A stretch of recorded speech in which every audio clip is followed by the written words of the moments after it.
Airway disease. The learning objectives of this lecture include define terminology and classification of small airway disease or bronchiolitis, review common disease entities manifesting as bronchiolitis disease, and describe clinical and imaging clues helpful in narrowing the differential diagnosis. Small airways refer to both membranous and respiratory bronchi. In addition to the small size, they are distinguished by lack of cartilage and submucosal glands. Small airways are arranged within the secondary pulmonary lobule, branching from a central lobular bronchi that in turn supplies 3 to 12 terminal bronchi, respiratory bronchi, and alveolar ducts. The functional zones include the terminal bronchi are mainly a conducting zone. The respiratory bronchi are a transitional zone with both conducting and respiratory functions. And the alveolar ducts and sacs are mainly a respiratory zone. When we talk about bronchi and bronchioles, they're usually not normally visible in CT due to the small size. Bronchioles are rarely visible within 1 centimeter of the pleural space. When they become visible in CT are when we have some kind of pathology, either inflammatory bronchiolitis or cellular bronchiolitis, as we can see in this CT, where we can see mainly small centrilobular nodules and tree-in-bud pattern located in the center of the secondary pulmonary lobule with sparing of the subpleural space, and we can also see an area of consolidation in a patient with pulmonary TB, or in patients where we can see constrictive bronchiolitis or fibrotic disease. And in the CT we see areas of normal lung, that are these areas of hyperdense, and areas of air trapping with diminished vascularity in a patient with constrictive bronchiolitis. Small airway disease of bronchiolitis, as a definition, include inflammation or fibrosis of bronchi, usually centered in and around of the membranous and respiratory bronchi. High-resolution CT may show direct and indirect signs. Direct signs include bronchiolar wall thickening, bronchiolitis, luminal bronchiolar impaction, including both centrilobular nodules and tree-in-bud pattern. Indirect signs include Mosaic attenuation pattern in inspiratory CTs and air trapping on expiratory CT. I'm going to show some examples of direct signs. Here we have a coronal and an axial view of a patient with Carter-Jenner syndrome, where we can find bronchiolar wall thickening and some small centrilobular nodules and some mucus impaction. We can also notice in the left lower lobe areas of air trapping with diminished vascularity. Bronchiolitis may also be seen, as in this case, in the both lower lobes, where we can see bronchiectasis and bronchiolitis with some mucus impaction and small centrilobular nodules, some of them with a tree-in-bud pattern. Notice the sparing of the subpleural space. Another example of bronchial and bronchiolar wall thickening with some small centrilobular nodules, and also notice the sparing of the subpleural space, and notice that the findings are usually centered in the middle of the secondary pulmonary lobule. If we have to define where's the centrilobular area, it's in the center of the secondary pulmonary lobule. We can see the terminal bronchi, the respiratory bronchi, the alveolar ducts and the alveolar sacs. Notice the sparing space in the subpleural area, and when we look at the CT we see small centrilobular nodules resemble tree-in-bed pattern and sparing of the subpleural space, as we can see in this graph on the upper part of the image. Direct signs may also include ground glass centrilobular nodules. This is an example of a patient with hypersensitivity pneumonitis, a patient exposed to pigeons, where you can see small ground glass centrilobular nodules with a diffuse distribution in a patient with small airway disease. Here we have another example where we can see a cavitary lesion on the right upper lobe, and in the right lower lobe we can see small nodules, centrilobular, solid, with tree-in-bed pattern in a patient with pulmonary TB. The tree-in-bed pattern usually shows secretion of mucus impaction on the alveolar ducts, alveolar sacs, and respiratory bronchi. And when we look at the CT, we can find perfectly this mucus impaction with a tree-in-bed pattern in the center of this secondary pulmonary lobule. This is a sign of small airway disease, cellular bronchiolitis. Inflammation is usually the main cause of tree-in-bed pattern. As we mentioned before, and we're going to repeat it again, we can see the stalk, that's mainly the last order bronchos, and the tuft, that's mainly due to the bronchioles and the alveolar ducts. Here we have a patient with tree-in-bed pattern in the right upper lobe due to pulmonary TB. If we need to classify small airway disease, we can divide them into two categories. First one is cellular bronchiolitis, and the second one is obliterative or constrictive bronchiolitis. Cellular bronchiolitis include infectious, aspiration, respiratory bronchiolitis, usually associated to smoking, hypersensitivity pneumonitis, diffuse panbronchiolitis, and some causes that include bronchiectasis and cellular bronchiolitis, such as cystic fibrosis or Cartagena syndrome. Cellular bronchiolitis, as we mentioned before, in high-resolution CT, we can find direct signs that include centrilobular nodule and branching lines in a tree-in-bed pattern. Here we see mainly inflammation within the wall of the bronchi and also in the lumen. And when we look at the CT, we see perfectly the centrilobular nodules resembling a tree-in-bed pattern. The main causes of infectious bronchiolitis include non-tuberculous mycobacteria. We need to look at centrilobular nodules and tree-in-bed opacities, mainly associated to bronchiectasis in the middle lobe and lingula.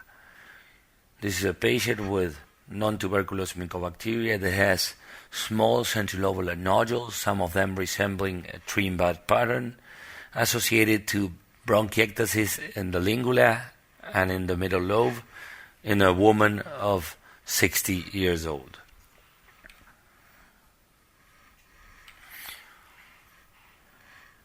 This is another patient that has in the right upper lobe cavitary lesions with thickened wall associated to small nodules, some of them resembling tree-in-bud pattern in both right and left upper lobes.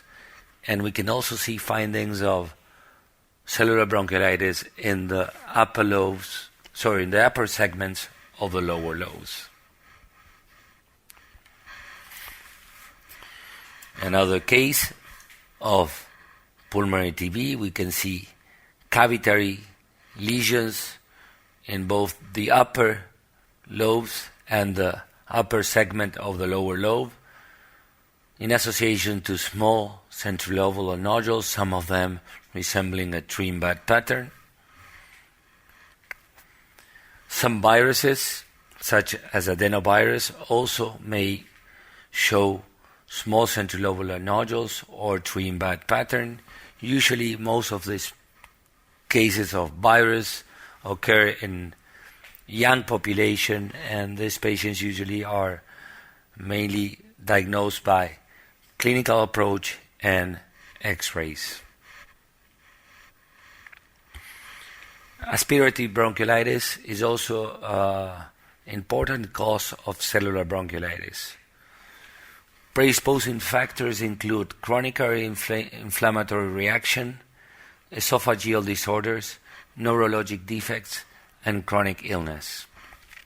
High-resolution CT usually show centrilobular nodules, uni or bilateral tree-in-bud opacities, and we need to be very careful and check the dependent portions of the lung. In this patient we have esophageal dilatation, some centrilobular and paraseptal emphysema. We have a right upper nodule, and in the right lower lobe we see small nodules confluent in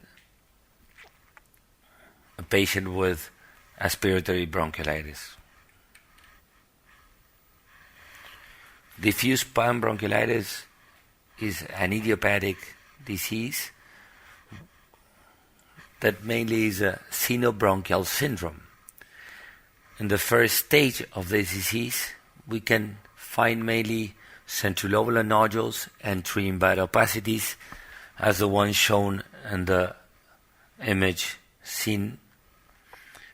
In this case, small centrilobular nodules in an Asian patient. And in the second stage, we can see progressive bronchiectasis and bronchiolectasis and decreased lung attenuation due to air trapping, as we can see in this CT. Air trapping with diminished vascularity in a patient with indirect signs of small airway disease. Cystic fibrosis is mainly due to chronic and recurrent respiratory infections.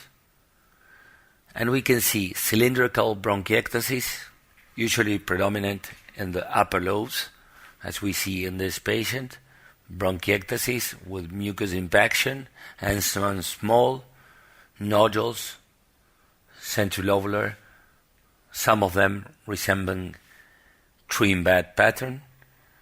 We can also see bronchial wall thickening, mucus plugging, and as I mentioned before, tree-in-bud opacities. Another patient with cystic fibrosis, where we can notice mucus impaction, bronchiectasis associated to small centrilobular nodules, some of them resembling tree-in-bud pattern with areas of air trapping, and also notice the sparing of the subpleural space. Cartagena syndrome usually is associated to situs inversus, sinusitis, and bronchiectasis. In this patient has dextrocardia. We can see bronchial wall thickening, bronchiolar wall thickening, bronchiectasis and bronchiolectasis, and as we see in this patient in the right lower lobe, small centrilobar nodules resembling tree bed.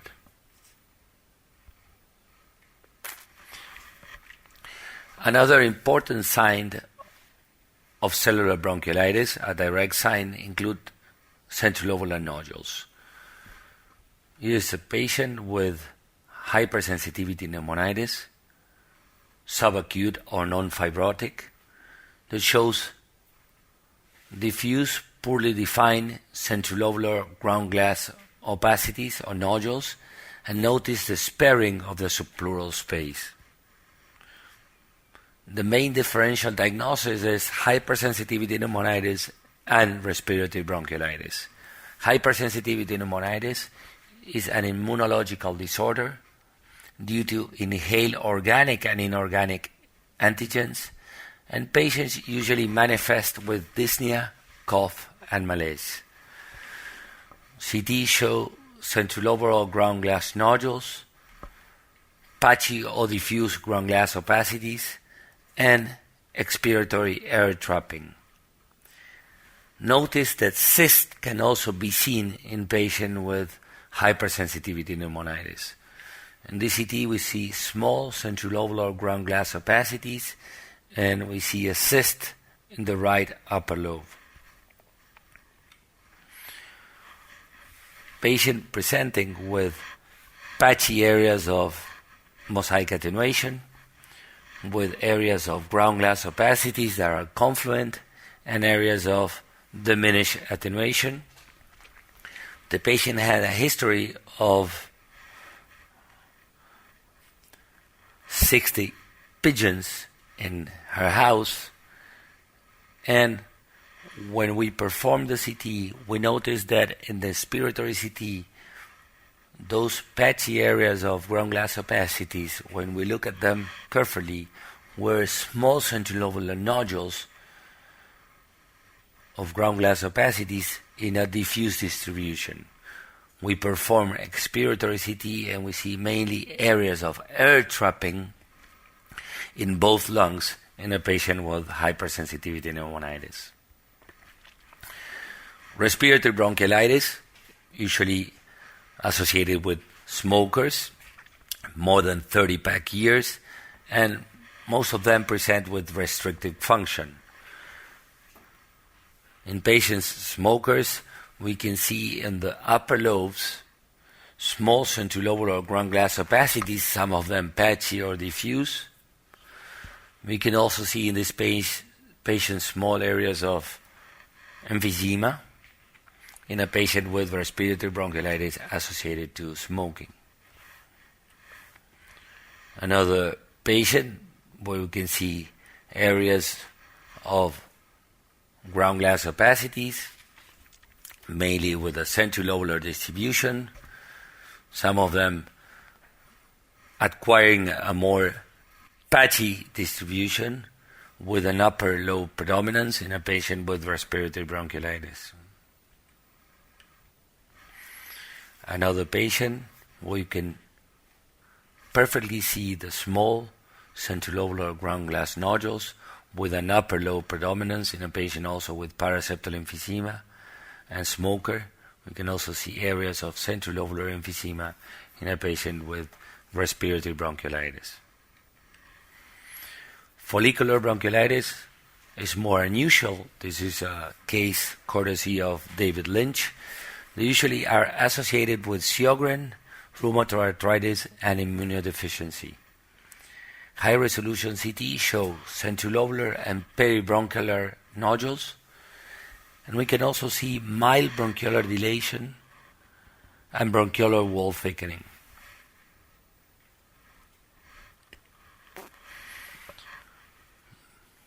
Cases can also be rare, as in this patient with a pure inhalation talcosis. There's usually accidental inhalation in children, and in adults was mainly due to cosmetical purposes. There's no risk of neoplasms, And in this patient, we can see small ground glass opacities with a centrilobular distribution, sparing of the subpleural space in a patient with pure inhalation talcosis. This is a case courtesy of Fernando Gutierrez. Indirect signs of bronchiolitis include Mosaic attenuation in inspiratory CTs, where we can see areas of diminished attenuation and areas of higher attenuation, patchy. And when we perform the expiration of the expiratory CT, we can see mainly areas of air trapping with diminished vascularity due to vasoconstriction in a patient with hypersensitivity pneumonitis due to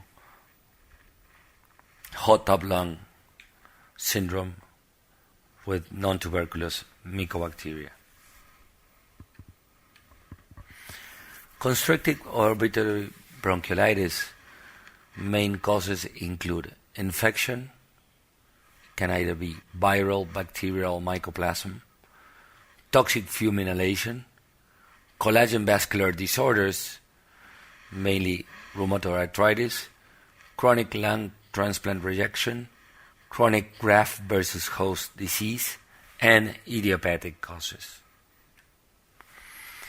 This is the first case of air trapping on expiratory CT due to post-smoke inhalation. What we can see in pathology is mainly fibrosis in the submucosal area of the small airway, reducing the lumen of the bronchi and producing a valve mechanism where the air goes in the expiration and it gets trapped in the expiratory CT. This is a patient with mainly areas of air trapping with diminished vascularity, patchy areas of higher and lower attenuation, and a patient that was at a smoke inhalation fire. Same case, in inspiration, we can barely see areas of patchy attenuation or mosaic attenuation. And when we perform the expiratory CT, we see areas of air trapping and areas of normal lung in a patient with post-smoke inhalation. Swyer-James McLeod syndrome. It was usually described as a hyperlucent lung. And now when we start performing CTs, we can see that both lungs can have areas of air trapping. In this patient, we see an inspiratory CT where the right lung has mainly air trapping and diminished vascularity, and the right lung had air trapping and diminished vascularity, and the left lung has subtle areas of diminished attenuation. When we perform the expiratory CT, we see the right lung with areas of air trapping, and also in the left lung we see areas of normal lung and areas of air trapping with diminished vascularity. Infections, as we mentioned before, can also be a cause of obliterative or constrictive bronchiolitis. And this patient with RSV, we see inspiration with subtle areas of mosaic attenuation. And when we perform the expiration or expiratory CT, we see areas of air trapping and areas of normal lung in a patient with constrictive bronchiolitis. This is a very interesting case. It's a patient that had lung transplant, and the patient really knows her pathology. And when she performs functional test. She had an FIB1 reduced, so she goes and talks to the pulmonologist, and she is concerned about this finding. So CT was performed, and when we look at the inspiratory CT, we see areas of bronchiectasis with some consolidation surrounding the areas of bronchial dilation, and we can barely see areas of Mosaic attenuation. When we perform the expiratory CT, there's mainly air trapping in both lungs due to chronic transplant rejection. This is the coronal view of the same case, where we can see the areas of air trapping in both lungs due to constrictive bronchiolitis. Rheumatoid arthritis, as we mentioned before, is another cause of obliterative bronchiolitis. Here's an inspiratory CT where we see areas of Mosaic attenuation, normal lung, and areas of diminished attenuation. We perform the expiratory CT and we see perfectly the areas of air trapping in both lungs due to constrictive bronchiolitis. Another case of rheumatoid arthritis, we can see the first CT performed with areas of Mosaic attenuation and some subpleural nodules.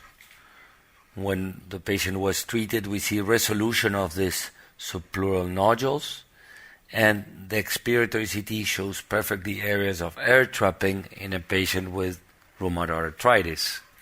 It's very important to mention that air trapping or bronchial disease can be the first finding in patients with rheumatoid arthritis. As a conclusion, high-resolution CT can be very useful in patients with bronchiolitis of small airway disease. When we talk or when we find tree-in-bud pattern, as we see in this CT in the right upper lobe, we need to think in two entities, infection and aspiration. When we see centrilobular nodules, especially poorly defined ground glass, there are two main differential diagnoses: hypersensitivity pneumonitis and respiratory bronchiolitis. One is mainly associated to smoking and with an upper lobe predominance, and hypersensitivity pneumonitis is associated to exposure to an antigen and is mainly more diffuse distribution. Mosaic attenuation and air trapping, Mosaic attenuation in inspiratory CTs and air trapping on expiratory CTs, are mainly seen in patients with obliterative or constrictive bronchiolitis. We need to remember the main causes, as we mentioned before, like post-infection, post-smoke inhalation, post-transplant.